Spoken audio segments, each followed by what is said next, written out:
Vous écoutez Bretagne 5, il est 8h16. Bretagne 5, l'invité de la matinale. Et notre invité politique ce matin est Charles Compagnon. Il est conseiller municipal d'opposition à Rennes.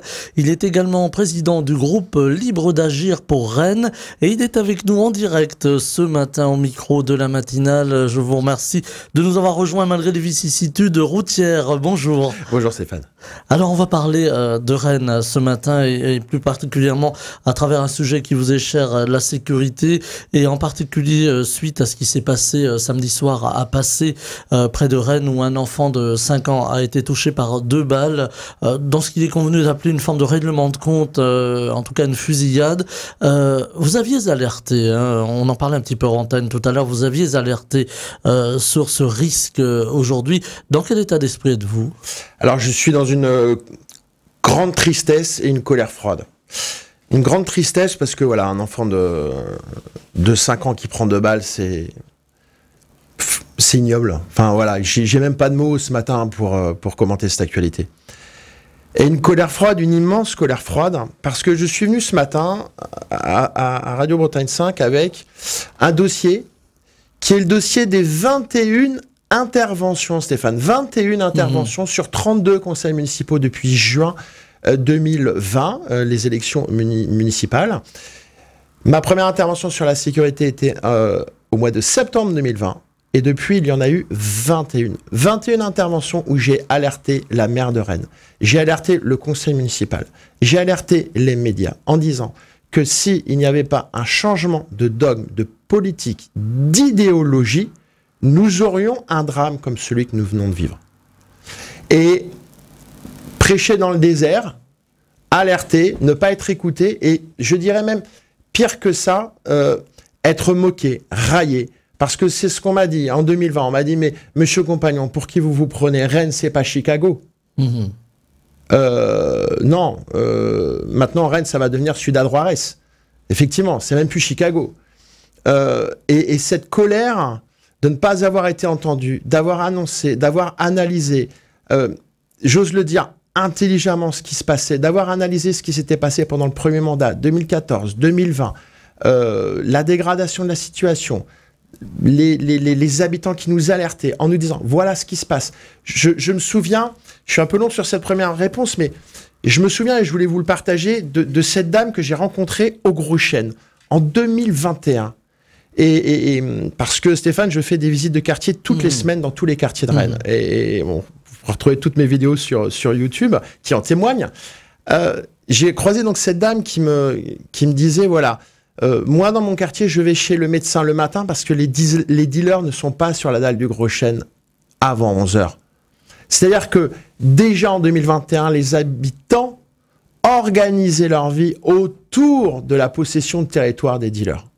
Déjà en 2020, j'ai alerté la maire en disant « Madame la maire, votre stratégie de sécurité, de prévention de la délinquance, elle n'est pas la bonne. Il faut changer, il faut voir autrement. » Il faut aller vers quoi finalement, Charles Compagnon, aujourd'hui? Il faut aller vers du tout répressif, plus de caméras, la prévention marche pas, c'est ce que vous êtes en train de nous dire finalement. Alors, la prévention, elle est nécessaire, la médiation est nécessaire, et c'était l'objet d'une des interventions que j'avais fait en disant, mais pour marcher, il nous faut 2 jambes pour bien marcher. Et médiation, prévention, une jambe, répression, présence policière, l'autre jambe. Et comme ça, on peut faire avancer la ville.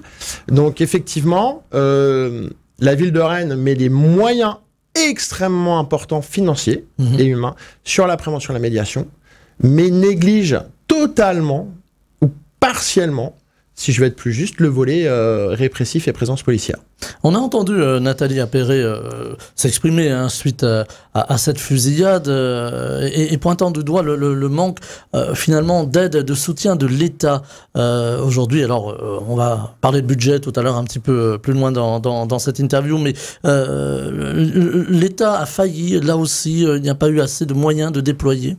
Alors c'est assez curieux d'entendre effectivement ce discours de Nathalie Appéré parce que figurez-vous que à l'époque, un petit peu avant les Gilets jaunes, quand j'étais président de l'association du commerçant, j'ai eu l'immense honneur et privilège d'être reçu place Beauvau avec d'autres représentants de commerçants de France, Bordeaux, Toulouse, etc. Et quand nous avons été place Beauvau, je vais vous livrer quelque chose, ça devait être en 2016 ou 2017, l'État me disait exactement l'inverse. disait on aimerait bien faire des choses à Rennes, mais ça manque de coopération. Et ça m'a été dit place Beauvau, avec la mairie de Rennes, qui ne veut pas installer le réseau de caméras qu'il faudrait, qui passe pas les accords qu'il faudrait. Alors, depuis, ça a changé. Il y a eu le contrat de sécurité intégré. Donc voilà, faut être juste aussi dans ce qui se passe. Mais vous voyez, l'État aussi regrettait que certaines villes comme Rennes, mais comme Grenoble, jouent pas le jeu non plus, qui pourrait permettre, en tout cas, à ce que tout le monde aille dans le même sens et que on évite ce qui vient de se passer à Rennes. Alors, vous citiez des villes, Charles Compagnon, évidemment, Grenoble, on en parle beaucoup. Il y a aussi Marseille, on pourrait parler de Bordeaux, on pourrait également parler de Brest. Ici en Bretagne, alors, il ne s'agit pas de dire que ces villes sont des coupes-gorges, mais l'insécurité y a augmenté ces dernières années, essentiellement à cause du trafic de drogue, du trafic de stupéfiants. On entend beaucoup Bruno Retailleau s'exprimer suite également à ce qui s'est passé à Rennes. Il va venir, le ministre de l'Intérieur, constater, rencontrer les habitants. Qu'est-ce que vous avez envie de lui dire aujourd'hui ? J'ai envie de lui dire que la situation, d'après ce qu'on nous dit, est quasiment hors de contrôle et qu'effectivement, il faut que l'État prenne sa part. Ça, si j'étais maire, je lui demanderais. Mais je demanderais aussi... En fait, je parlerais plus à Nathalie Appéré qu'à Bruno Retailleau en lui disant qu'aujourd'hui, les pouvoirs de police du maire lui permettent d'actionner un maximum de leviers et que ces leviers, en fait, ils ont été actionnés partiellement. Avant 2020, ils n'ont même pas été actionnés, on pourrait le dire. Depuis 2021, 2022, 2023, il y a une petite prise de conscience, sauf que Nathalie Appéré est toujours en réaction à ce qui se passe. Je vais même vous faire une prédiction. Nathalie Appéré va armer la police municipale. Elle a toujours été contre, elle dit qu'elle est contre, sa majorité est contre, mais elle l'armera. Mais elle l'armera en réaction. Comme à l'époque, ils ont équipé les policiers municipaux de Tonfa. C'était en réaction. Et face au narcotrafic, face à la violence aussi qu'induit le narcotrafic, c'est pas forcément toujours les dealers qui attaquent, eh bien, il faut pas être en réaction. Il faut être en anticipation. Et on le voit dans certaines villes, je pense à Montpellier, qui a justement une ville de gauche, qui a complètement changé le logiciel. C'est ce que je demande à Nathalie Appéré, c'est tout simplement d'adopter les mesures que son camarade socialiste de Montpellier a adoptées à Montpellier. Qu'est-ce qui se passe ? C'est un blocage idéologique. Alors, je précise pour les auditeurs, vous êtes dans l'opposition, plutôt au centre et à droite. C'est comme ça. Et même à titre personnel, j'ai libre d'agir, c'est du centre et de la droite, et moi je suis à titre personnel Horizon, effectivement. Voilà. Alors, pour que les choses soient claires, mais c'est un blocage idéologique, selon vous, de la part de l'équipe municipale majoritaire. Ce ne sont pas des valeurs de gauche, finalement. Non, alors c'est un blocage idéologique. Vous avez deux types de maires. Vous avez des maires qui considèrent que la sécurité, c'est exclusivement du domaine de l'État. Par exemple, la doctrine communiste, et je dirais c'est respectable, c'est pas une critique, mais la doctrine communiste considère que tout ce qui est sécurité doit venir de l'État. Voilà. Et pratiquement, il ne faudrait pas de policiers municipaux, voilà. Et puis, vous avez un autre type de maire qui considère que les pouvoirs de police du maire de la loi de 1884-1885, j'ai un petit trou ce matin, mais en tout cas, fin 19e, donne des pouvoirs, des leviers, dont je parlais tout de suite, au maire qui peut assurer les trois piliers, sécurité, salubrité, propreté de la ville. Donc, le maire, premier officier de police judiciaire, a les pouvoirs d'actionner ces leviers-là. Et c'est ce qui ne se fait pas finalement. C'est ce qui ne se fait pas à Rennes. À Rennes, Nathalie Appéré va vous dire, voilà, j'ai embauché 40 policiers. Mais il faut doubler la police municipale. 40 policiers, c'est vider l'océan à la petite cuillère. Je vais vous donner un exemple. Rue Saint-Michel, place Saint-Michel. Il y a eu un règlement de compte il n'y a pas longtemps avec une personne qui a pris, je crois, 2 ou 3 balles encore. Un samedi soir à 3h du matin. Là, on est dans le centre de Rennes. On est en plein cœur les auditeurs qui du centre-ville, la fameuse rue de la Soif, sur une place, c'est bourré de restaurants, de bars, c'est là où les étudiants et même les autres se retrouvent. Et 3h30, on est à la sortie des bars de nuit, donc on est encore dans un moment extrêmement fréquenté. On est en face du Palais du Kebab, à l'entrée de la rue Saint-Michel. Bon, eh bien, à cet endroit-là, quand on interroge les professionnels, ils nous disent quand les policiers municipaux sont présents avec le chien, avec la cynophile, les dealers ne sont pas là. Voilà, donc il suffit juste de les écouter en doublant la police municipale, en armant la police municipale, en ayant une meilleure coopération avec la police nationale, en ayant une police municipale dans tous les quartiers, à toutes les heures, et en créant la brigade de nuit que Nathalie Appéré avait promis en 2020 et qu'elle a abandonné sur l'autel des accords municipaux avec les Verts, eh bien, On ne réglera pas le narcotrafic mondial.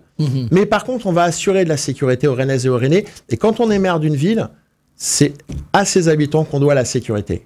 Alors avec aussi une violence qui a, on va dire, monté d'un cran, voire de 2 crans. Aujourd'hui, on voit des fusillades, on voit des jeunes dans certaines villes, ça a été le cas par exemple à Marseille, on en a beaucoup parlé, ou à Grenoble, qui sont simplement purement abattus dans la rue pour des histoires de gestion de points de deal, finalement d'influence sur des points de deal ou sur d'autres. On est dans un commerce finalement parallèle.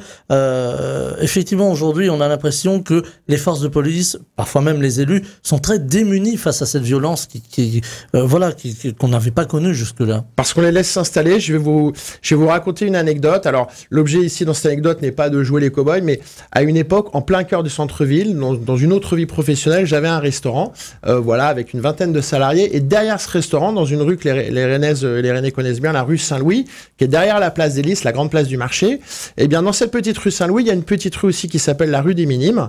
Et dans cette rue, un soir, il y a 3 personnes qui sont arrivées avec le profil type du chauffeur, du dealer, voilà. Alors qu'on n'avait pas de point de deal dans cet endroit-là de Rennes. Eh bien, on est allé avec 3-4 cuisiniers leur demander si on pouvait les aider, de quoi ils avaient besoin. Vous voyez l'ironie du propos pour nos auditeurs.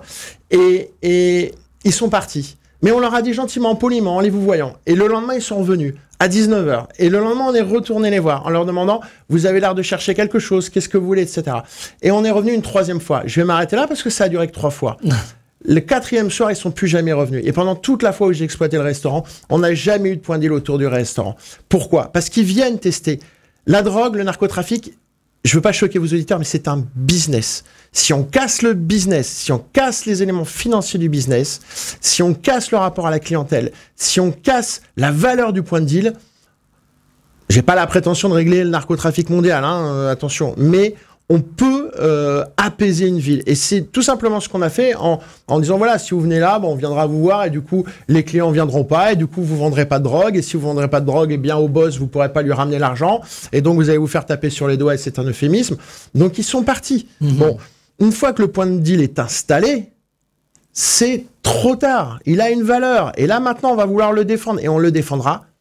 Et à Rennes, c'est comme ça que ça se passe, à coups de Kalachnikov. On entend les habitants de ces quartiers qui sont gangrénés par le trafic de drogue, alors à Rennes comme ailleurs évidemment, qui sont soit fatalistes, soit pour quelques-uns. Aujourd'hui, on les voit s'exprimer sur les réseaux sociaux. Alors ça n'a pas valeur évidemment, mais on sent une forme d'inquiétude et parfois une forme de colère. Certains parlent de s'armer. Est-ce que là, on n'est pas sur une ligne de crête très dangereuse où finalement les habitants de quartier feraient leur propre police?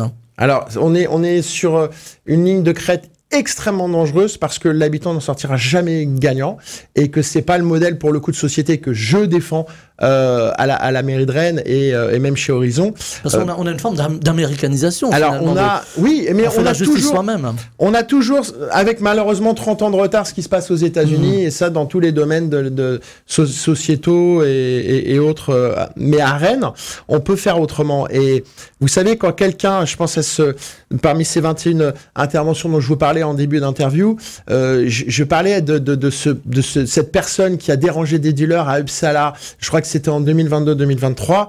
Bon, il venait voir, je crois, sa compagne. Donc Uppsala, c'est du côté de Bréquigny à Rennes, pour ceux qui connaissent.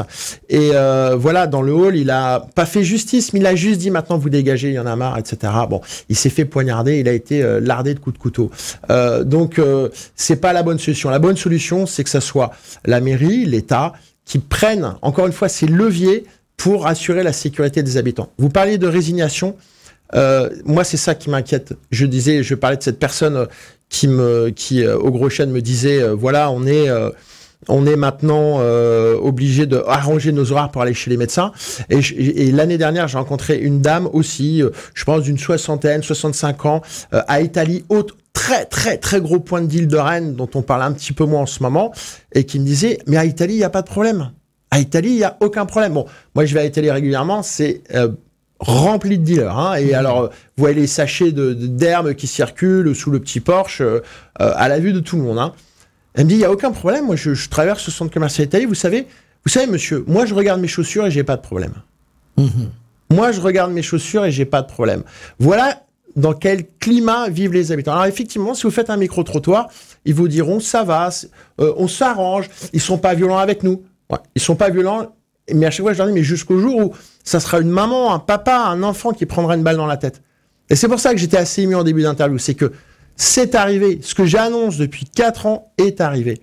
Et je peux même vous dire que s'il n'y a pas un changement radical de position, on va continuer à avoir des innocents qui prendront des balles, on va continuer à avoir des familles endeuillées, et je voulais juste vous dire, si on a un tout petit peu de temps... Allez, il nous reste un petit peu de temps. Il nous reste un tout petit peu de temps.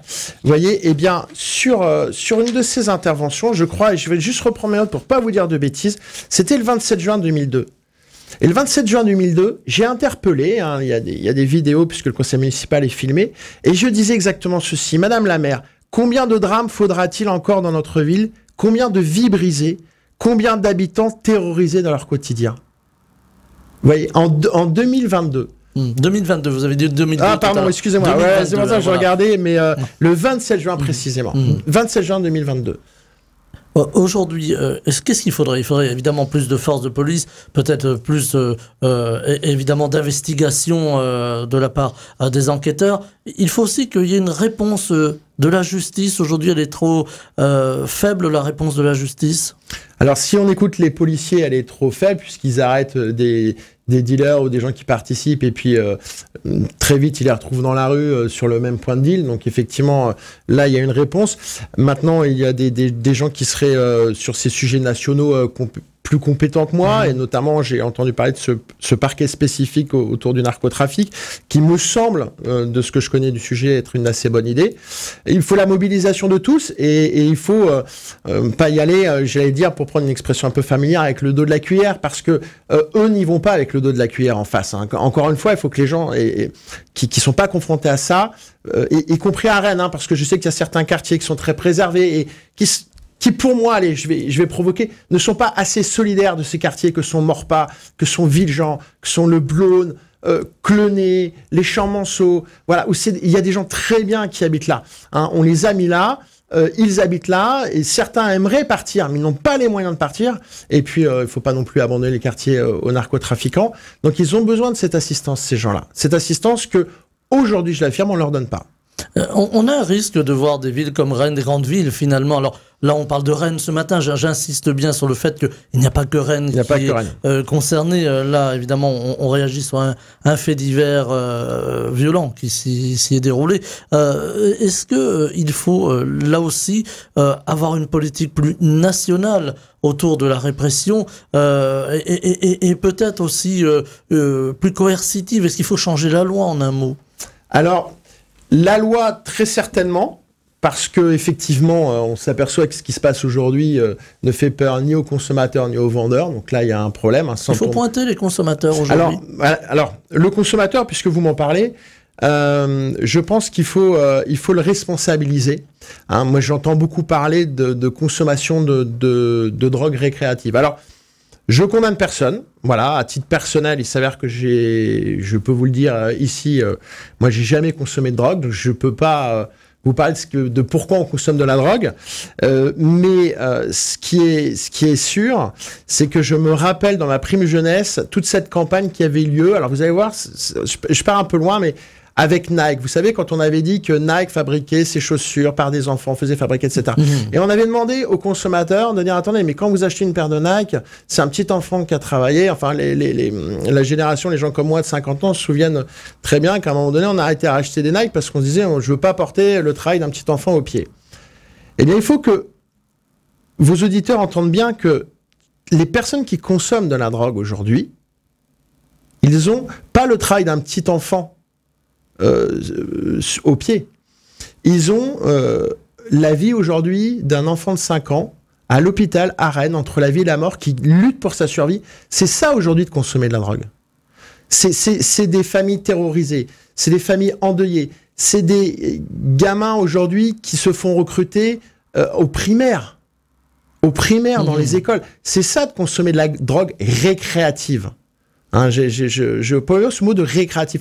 Donc le consommateur doit être sensibilisé, peut-être même culpabilisé, puisqu'on nous avait, je reprends cet exemple, on nous avait culpabilisé, ne portez pas ces chaussures, ne consommez pas de drogue récréative, parce que derrière, il y a des drames. Votre récréation, c'est le drame des autres. Bruno Retailleau, le ministre de l'Intérieur, qui sera donc à Rennes vendredi, l'a dit, le joint a le goût du sang aujourd'hui, ce qui prend toute sa signification. Est-ce que l'État arrivera, selon vous, à pouvoir en tout cas donner un coup d'arrêt au trafic, parce qu'on a l'impression qu'aujourd'hui la situation est assez hors de contrôle. Alors je ne parle pas de Rennes, je parle en règle générale. Là aussi, est-ce que finalement le combat est perdu d'avance, ou il y a encore une lueur d'espoir si on y met les moyens? Je pense qu'il n'y a jamais aucun combat qui est perdu d'avance. L'histoire de notre pays nous le montre, il y a eu des combats encore plus dramatiques, et qu'avec de la volonté, avec des hommes et des femmes de bonne volonté, avec de la volonté politique, avec un consensus autour du sujet, on peut gagner cette guerre, parce que à partir du moment où on a des armes lourdes dans les quartiers, on peut véritablement parler de guerre sans que ça soit un effet de manche. Moi, je reste... Je vous ai dit au début de cette interview que j'étais en grande colère, mais je reste résolument optimiste, à condition que tout le monde s'y mette. Les maires, l'État, les juges, le législateur, c'est tout le monde. S'il y a un trou dans la raquette, là par contre la guerre sera perdue. Le danger, aujourd'hui, on le sent aussi, c'est le déplacement du trafic de stupéfiants. Jusque-là, les campagnes n'étaient pas trop touchées, ou en tout cas, c'était assez anecdotique. Aujourd'hui, on voit les dealers dans les campagnes, dans les petits villages même, qui se replient pour éviter justement peut-être une forme de répression dans les villes. Est-ce que là aussi, il faudra avoir une cohésion territoriale sur cette lutte contre le trafic de drogue ? Alors votre question, elle est particulièrement intéressante, parce que quand on parle de trafic de drogue, j'ai beaucoup parlé de répression. Mais l'aménagement du territoire aujourd'hui, l'aménagement du territoire est une véritable clé. La métropolisation, le modèle métropolitain de Rennes, Brest et Rennes, ce que j'appelle ces fameux trous noirs qui vont aspirer la Bretagne, c'est aussi un chemin de violence, c'est aussi un chemin de trafic. Alors évidemment, par rayonnement, après avoir aspiré la population, on va rejeter après les dealers dans les campagnes, mais il faut complètement revoir l'aménagement du territoire, les modèles urbains. Il faut revoir la répartition territoriale. Aujourd'hui, à Rennes, la politique de Nathalie Appéré est de créer la métropolisation, construire des quartiers. Elle fait sa rénovation urbaine, mais on voit bien qu'au final, c'est entasser des gens, et qui dit entassement dit la violence. C'est pas moi qui le dis. Un procureur de la République avait dit un jour dans une grande réunion à la mairie, oh oui, il se passe des choses à Rennes, mais vous savez, c'est la contrepartie de devenir une grande métropole. Moi, je dis à vos auditeurs et aux Rennaises et aux Rennais qui nous écoutent, je ne ferai pas de grande métropole. J'arrêterai là. Voilà aussi une solution pour arrêter la violence à Rennes. Avec aussi ce constat que l'on fait chaque jour, c'est que depuis que l'on a enlevé par exemple les commissariats de quartier, les gendarmeries en campagne, même si quelques-unes se reconstruisent aujourd'hui, tout près d'ici dans les Côtes d'Armor en particulier, mais également en Ille-et-Vilaine, est-ce qu'il faut remettre une présence plus grande de l'État dans les quartiers, dans les petites communes, de façon à reconquérir ces terrains quelque part abandonnés? Ce qui est sûr, c'est que c'est la présence implantée et permanente des forces de police, des forces de l'ordre, qu'elles soient municipales ou nationales, qui sera une réponse pertinente aux problèmes que l'on vit aujourd'hui. C'est pour ça que moi j'ai proposé à Rennes une présence de commissariat de quartier, de police municipale, avec des brigades spécialisées dans le quartier. La fameuse police de proximité d'État qui a été supprimée, eh bien, moi, maire de Rennes, je la remettrai à l'échelle de la police municipale, dans chaque quartier de Rennes, avec des interlocuteurs qui connaissent les habitants, les commerçants, les habitudes, et qui seront donc pertinents. Et quand ils verront un dealer extérieur arriver, comme ça arrive de Paris, de Marseille ou d'ailleurs, on reconnaîtra, on saura, c'est pas un gamin du quartier, et on saura qu'il se passe quelque chose. Aujourd'hui, on ne le sait pas. Quand on le découvre, c'est quand il y a une fusillade de plus d'une heure, comme en mars 2024, au Blône, place du Banat, où les dealers entre Parisiens et Rennais procèdent à des règlements de compte. Est-ce qu'il faut, évidemment, je connais votre réponse, mais est-ce qu'il faut intensifier les moyens aussi? Parce que là, on n'aura pas le temps de parler du budget ce matin, mais on a compris qu'on était sur des réductions budgétaires. La sécurité, même si c'est maintenu aujourd'hui, n'y échappe pas. Est-ce qu'il y a j'allais presque dire, une forme de sanctuarisation de quelques domaines, et la sécurité en fait partie, où il faut peut-être fournir l'effort supplémentaire? Alors, votre question est pertinente. Le sujet, il est qu'autour de ça. C'est les moyens. C'est aujourd'hui, pour revenir encore une fois à la capitale bretonne, aujourd'hui à Rennes, comment va être construit le budget 2025? Est-ce que choisir, c'est renoncer? Donc si on choisit la sécurité, effectivement, on va déshabiller Pierre pour habiller Paul. Voilà. Moi, ce que je demande, c'est un arbitrage budgétaire important à la ville de Rennes. Les moyens de l'État, en plus, sont supprimés. On est dans un contexte économique très tendu pour les villes. Hein. Moi, j'en suis pleinement conscient.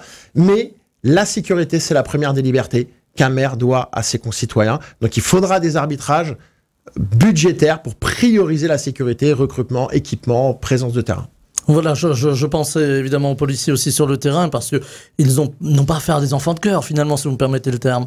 Mais vous imaginez, quand il y a une fusillade à Maurepas, dans un parc il y a 2 ans, ce sont les policiers nationaux qui sont arrivés. Donc ils ont pu dégainer leurs armes. Ça a mis en fuite les 2 jeunes en scooter. Mais si ça avait été des policiers municipaux avec une gazeuse face à un pistolet semi-automatique, qu'est-ce qui se serait passé? Donc effectivement, il faut que les moyens soient proportionnés à ce qui se passe dans les quartiers. Et c'est pour ça que je vous dis que Nathalie Appéré armera la police municipale. Alors, il y a des élections qui arrivent, hein, bon, dans 17 mois. Voilà, dans 17 mois. J'imagine que vous allez être candidat pour ces élections. En tout cas, ce que je peux vous dire, c'est que je travaille depuis 4 ans. Alors, je vous ai dit, voilà, sur la sécurité, mais je travaille sur bien d'autres domaines, mobilité, urbanisme, comme on en a parlé très très rapidement, économie, commerce et grands équipements, entre autres. Hein. Mais effectivement, avec une équipe de plus en plus nombreuse, on se prépare à créer les situations d'une alternance crédible à Rennes, c'est-à-dire une alternance qui sera en responsabilité le lendemain des élections. Avec une ville qui a besoin d'apaisement. Alors je le redis, hein, pour les Rennais qui nous écoutent, les Rennaises, il ne s'agit pas de pointer Rennes, stigmatiser Rennes, voilà, de stigmatiser, que ce soit Rennes, Brest, Lorient ou même Saint-Brieuc. Ce sont des villes qui sont face à des problèmes. Justement, là aussi, sur les priorités d'un maire, d'un futur maire, il faut apaiser avant de pouvoir travailler. Il faut que les Alors, je parle du climat politique. Oui, mais aussi, du climat hein. politique. Il faut entendre toutes les opinions s'exprimer. Et c'est aujourd'hui, on n'est pas apaisé dans la rue, mais on n'est pas apaisé au conseil non plus, dans le sens où on n'est pas entendu. Je vous le dis clairement, je trouve le climat absolument détestable. Notre rôle, c'est de proposer aussi des choses qui ne sont pas mises en place par la majorité. Sinon, on irait à la pêche, on ferait autre chose. Hein. Surtout quand on est comme moi, un élu qui s'intéresse uniquement à sa ville, alors à sa ville, dans sa région, bien sûr, hein, je suis rennais, breton, mais quand on vient à la politique par amour de sa ville, on propose des choses qui sont bonnes que pour sa ville et pour ses habitants. Donc on ne comprend pas pourquoi certaines propositions sont raillées, moquées, balayées d'un revers de main, sous prétexte qu'elles ne viennent pas de la majorité. Donc l'apaisement, il commence au conseil municipal, en mois de juin, avec les 10 autres élus d'opposition. On avait même quitté le conseil municipal devant les positions outrancières et que nous, on avait même trouvé insultantes. Donc oui, il faut apaiser, avant d'apaiser les rues, il faut peut-être apaiser aussi le climat politique. Et c'est sur ce mot que l'on va se quitter. Charles Compagnon, conseiller municipal d'opposition, alors groupe Horizon, hein, on peut le dire comme ça, à Rennes, président du groupe Libre d'agir pour Rennes. Merci infiniment d'avoir été avec nous ce matin en direct pour commenter cette actualité. Je vous souhaite une très belle journée. Merci de votre invitation. Bretagne 5, Stéphane Hamon, le 7-9.